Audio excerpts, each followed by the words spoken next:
The Galactic Alliance had watched Earth for centuries. High above in the cold void, observation stations and stealth probes kept a constant vigil. Their reports were always the same. No hyperspace launches detected. No large-scale fleet construction. No sign of advanced weapons development. To the Alliance, humanity was a curiosity, a backwater species locked to its homeworld, playing its space travel with tin cans and chemical fuel. In council chambers light years away, ambassadors spoke of Earth in the same tone they used for quaint wildlife preserves. Harmless. Primitive. Alone. But they were wrong. The false isolation. For decades, the humans let them believe the lie. The United Terran government issued no public FTL declarations, made no bold territorial claims. Instead, it cloaked its true capabilities behind layers of misinformation, false transmissions, and deliberate inefficiency. Meanwhile, far beyond the reach of alien scanners, humanity's shipyards bloomed in hidden systems, hollowed-out asteroids, camouflaged orbital docks, stations masked behind gravitational anomalies. Here, in the deep dark, a new generation of warships was forged. Massive, silent, and bristling with weapons the galaxy had never seen. The humans called them Dreadnoughts. The trap is set.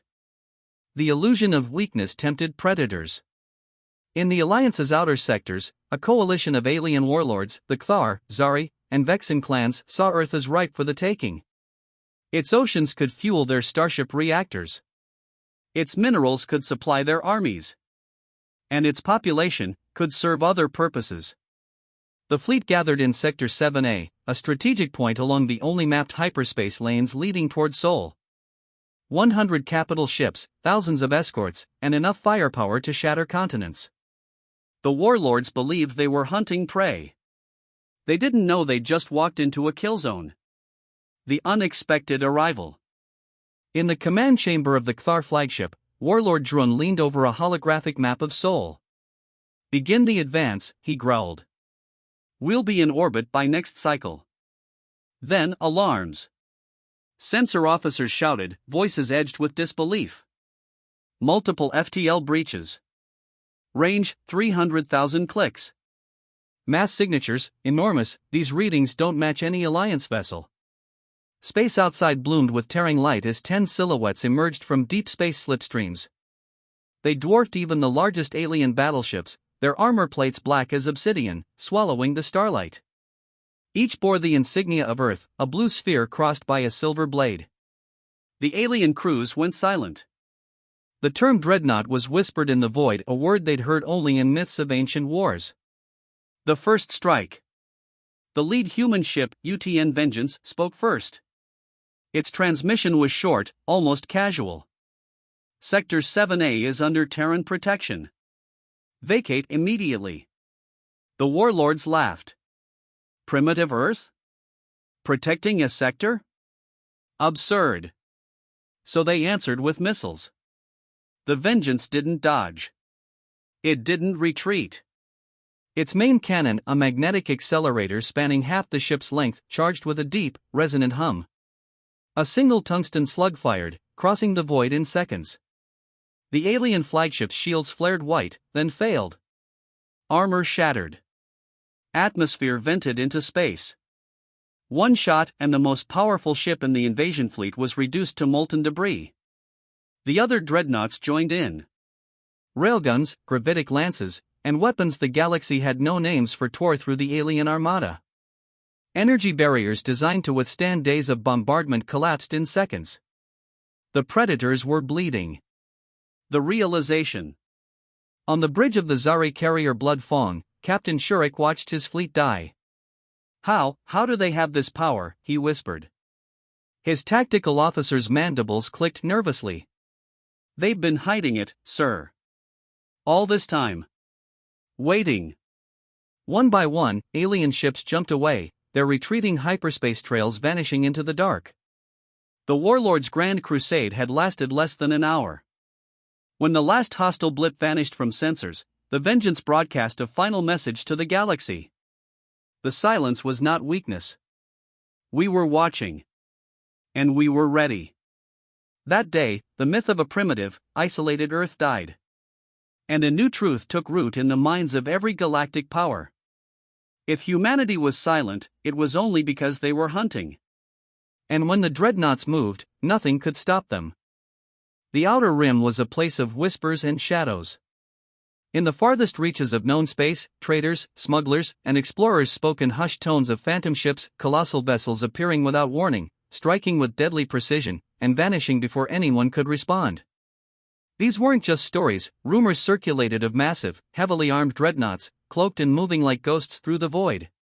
But the Galactic High Command dismissed these tales as fantasy, born of superstition and fear in a wild frontier. Rumors in the Outer Rim. Captain Velan of the freighter Starshade had been traveling the Outer Rim for years, ferrying goods between remote colonies.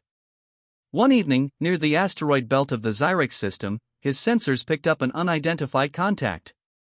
The ship was enormous, far larger than any known commercial or military vessel in the region. It was silent, its signature mast, and it vanished without a trace within moments. He reported the sighting to the local authorities, only to be met with skepticism. Ghost ships don't exist, they said. But Velan wasn't alone. More ships reported fleeting encounters, ships that struck with precision and left devastation in their wake. Entire pirate fleets disappeared overnight, and yet no one ever saw the attackers clearly. Sector Siege. Meanwhile, the Vexen Deathworlders, infamous for their brutal raids and ruthless tactics, had launched an offensive into the Aradan sector, a strategic area near the Sol system's border. They believed Earth and its allies were weak and divided, and that the humans would crumble under pressure. The Vexen fleet swept through the sector, targeting human colonies and supply lines. Communications from the front lines spoke of overwhelming force and brutal destruction. Panic spread among the outer colonies. The Galactic Alliance debated whether to intervene, but many still viewed Earth as a minor player, unworthy of a full-scale military commitment. The ambush. Then, in the midst of a fierce battle near the planet Talkar, the unexpected happened. Energy readings on the battlefield spiked. Space twisted strangely as shimmering distortions flickered in the void. And then, from cloaked warp rifts, massive human dreadnoughts emerged, imposing and silent. The dreadnoughts wasted no time. Their weapons, unlike anything the galaxy had encountered, fired with devastating accuracy. Gravitic lances pierced through the Vexen capital ship's shields. Railgun slugs tore through hulls. The battle turned from a massacre into a rout in mere minutes. The Vexen fleet scrambled to respond, but their weapons were ineffective against the humans' advanced defenses. One by one, their ships exploded or fled into hyperspace, leaving behind a field of wreckage and stunned survivors. The message. As the surviving Vexen flagship attempted to retreat, the lead human dreadnought broadcast a chilling message, its voice calm and resolute. You mistook silence for weakness. We are not alone. Earth is no longer yours to plunder. The transmission echoed through the sector, reaching every warship and station. The message was clear: humanity had been watching, waiting, and preparing, and now they were here to defend their territory with unmatched force. Aftermath. In the weeks that followed, the Galactic Alliance declared the entire sector off-limits to hostile forces. A new zone was established, marked boldly on all star charts as the Earth Protectorate.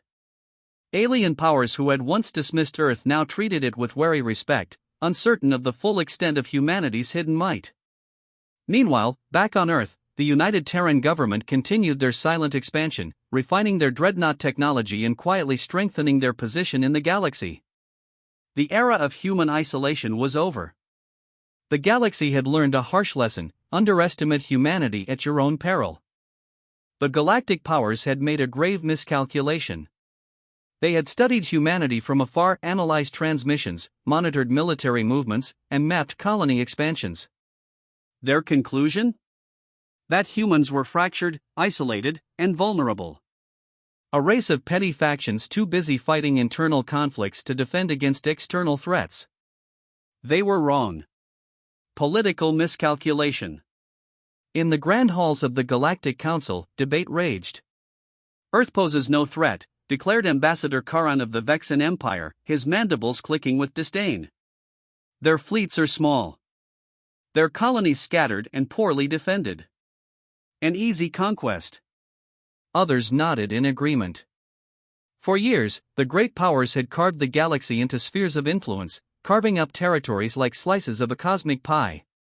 Earth was an afterthought, a minor player in a game they all believed they controlled.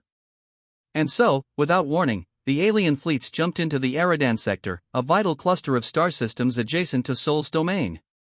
They cut supply lines, seized outposts, and began the slow march toward Earth's doorstep. Sector occupation. The alien occupation was swift and brutal. Human colonies fell under siege, their defenses overwhelmed by superior numbers and firepower. Communications became sporadic, and panic seeped through the ranks of the Terran forces.